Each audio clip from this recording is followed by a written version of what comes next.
अलीगढ़ 22 अगस्त जिलाधिकारी अविनाश कुमार ने शनिवार को आगरा रोड स्थित मुकुंदपुर आईएएस-पीसीएस पूर्व परीक्षा प्रशिक्षण केंद्र का निरीक्षण किया।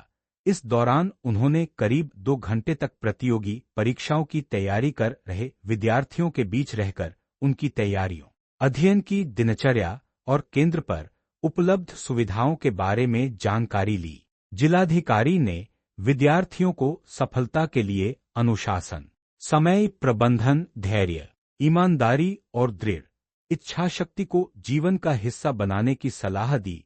उन्होंने कहा कि लक्ष्य के प्रति विश्वास बनाए रखते हुए लगातार मेहनत करनी चाहिए। विद्यार्थियों से कहा कि समस्याओं से घबराने के बजाय उनके समाधान की दिशा में आगे बढ़ना चाहिए। संवाद के दौरान विद्यार्थियों ने अध्ययन के लिए आवश्यक पुस्तकों, टेस्ट सीरीज, मेंटरशिप, बिजली और इंटरनेट जैसी सुविधाओं की मांग रखी। जिलाधिकारी ने उनकी समस्याओं को गंभीरता से लेते हुए आवश्यक पुस्तकें उपलब्ध कराने के निर्देश दिए। साथ ही प्रशिक्षण केंद्र में 24 घंटे विद्युत आपूर्ति और निःशुल्क वाईफाई की सुविधा उपलब्ध कराने की बात कही। उन्होंने नियमित टेस्ट एवं टेस्ट सीरीज तथा मेंटरशिप कार्यक्रम के लिए रोस्टर तैयार कराने के भी निर्देश दिए। निरीक्षण के दौरान जिलाधिकारी ने साफ सफाई और भोजन की गुणवत्ता पर भी विशेष जोर दिया। उन्होंने रसोई में स्वच्छता बनाए रखने तथा विद्यार्थियों को गुणवत्तापूर्ण भोजन उपलब्ध कराने के निर्देश दिए। आटा, तेल, रिफाइंड और मसालों सहित खाद्य सामग्री के नमूने लेकर उनकी जांच कराने के लिए भी कहा।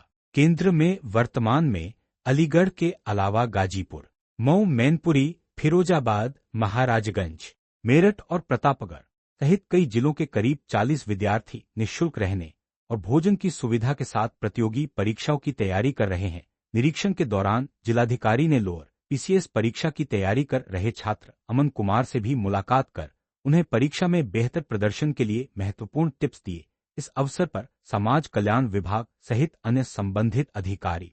आज doctor Ambedkar IAS-PCS coaching Mukundpur का निरीक्षण मेरे द्वारा औचक निरीक्षण किया गया, जो कि समाज कल्याण विभाग द्वारा संचालित है। यहाँ पर विभिन्न जनपदों से आए लगभग 40 से 50 बच्चे रहते हैं और मुख्य उद्देश्य उसका ये था कि यहाँ पे बच्चों से हम इंटरेक्शन करें और उनकी समस्याएं, अगर यहाँ पे जो सरकारी व्यवस्थाएं हम लोगों ने कर रखी हैं उसमें उनको क्या समस्याएं आ रही हैं और उनका जो शिक्षण कार्य है वो किस प्रकार से चल रहा है। तो कतिपय कुछ जो कमियां पाई गई, जैसे साफ़ सफाई की या फिर कुछ बच्चों ने कुछ बिजली की समस्या भी बताई, तो उसको सभी अधिकारियों को निर्देशित कर दिया गया है। जिला समाज कल्याण अधिकारी और हमारे साथ डीडी साहब भी थे उनको कि इसको समय अंतर्गत इनका निराकरण कर लिया जाए। शिक्षण कार्य को लेकर भी बच्चों ने कुछ अपनी सुझाव प्रस्तुत किए, जैसे कि और किन किन सब्जेक्ट्स के टीचर्स होने चाहिए, किस प्रकार की किताबें होनी चाहिए। तो वो सभी सुझाव को हम लोगों ने नोट कर लिया है और हम लोग ज़िला प्रशासन उसको उनका निराकरण कराना सुनिश्चित करेगा। देखिए, बच्चों के साथ यहाँ पे मिलकर बहुत अच्छा लगा। उन्होंने अपनी समस्याएं बताईं, साथ ही साथ जो अच्छी चीज़ें यहाँ पे, जैसे पुस्तकालय अच्छा चल रहा है और कतिपय किताबों का भी बताया उन्होंने। तो बच्चे अगर शिक्षा की मांग करते हैं तो उससे अच्छा कुछ नहीं हो सकता, क्योंकि शिक्षा की मांग जब करते हैं तो वो ये चीज़ मानी जा सकती है कि बच्चे उसके लिए तैयारी के पूरे प्रयास कर रहे हैं और वो सही लक्ष्य के तरफ अपने अग्रसर हैं। उसी के क्रम में बच्चों से सीधा संवाद मेरे द्वारा किया गया। उनको जो एग्ज़ाम के जो मुख्य टिप्स होते हैं कि किस प्रकार से बच्चे को तैयारी करनी चाहिए, उसके अंदर क्या क्या विशेषताएं होनी चाहिए जब वो तैयारी करे, एक विद्यार्थी जीवन के लिए क्या क्या ज़रूरी है, वो सब उन लोगों से संवाद किया गया और बहुत ही अच्छा संवाद हुआ। और उन लोगों ने ये भी कहा कि जब भी उनको कोई समस्या अगर इस प्रकार की शिक्षण कार्य को लेके आएगी या फिर जो कभी जीवन में इस प्रकार की समस्या आए कि वो ना समझ पा रहे हैं कि हमें किस डायरेक्शन में जाना है, किस लक्ष्य में जाना है, तो वो हमसे संपर्क भी करेंगे और काफ़ी अच्छा संवाद है।